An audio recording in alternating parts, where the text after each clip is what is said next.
छीटा जवानी के उड़े दहो, मनवा से मनवा के जुड़े दहो। छीटा जवानी के उड़े दहो, मनवा से मनवा के जुड़े दहो। आज सुते दरिया कान की कान की कान की।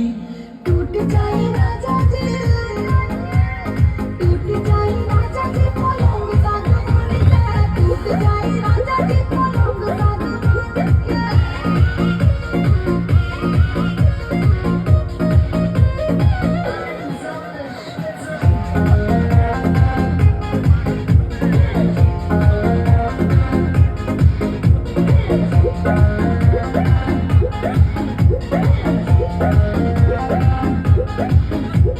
छुए द बदन की देखो न कटन की, चादर बिछा दे हमी।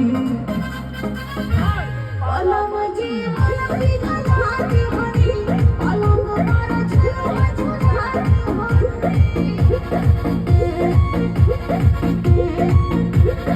छुए द बदन की देखो न कटन की, चादर बिछा दे हमी। पलंग जी पलंग घलाते हनी, पलंग पर झुलुआ झुलाते हनी। परियार बट दीदी अब फान के फान के फान के। टूट जाए राजा जी, टूट जाए राजा जी पलंग सागवान के, टूट जाए राजा जी पलंग सागवान के।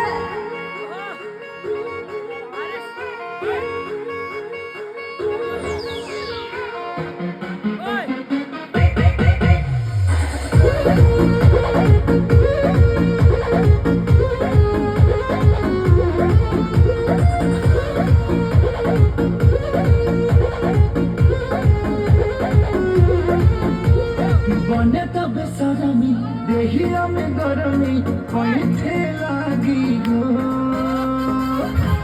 अमरिया ऐसे लागे हो, नस नस कैसे लागे हो। बने तब सरमी देहिया में गरमी कैथे लागी हो। कमरिया ऐसे लागे हो, नस नस कैसे लागे हो।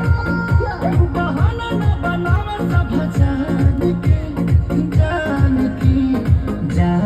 के। टूट जाए राजा जी, टूट जाए राजा जी पलंग सागवान के, टूट जाए राजा जी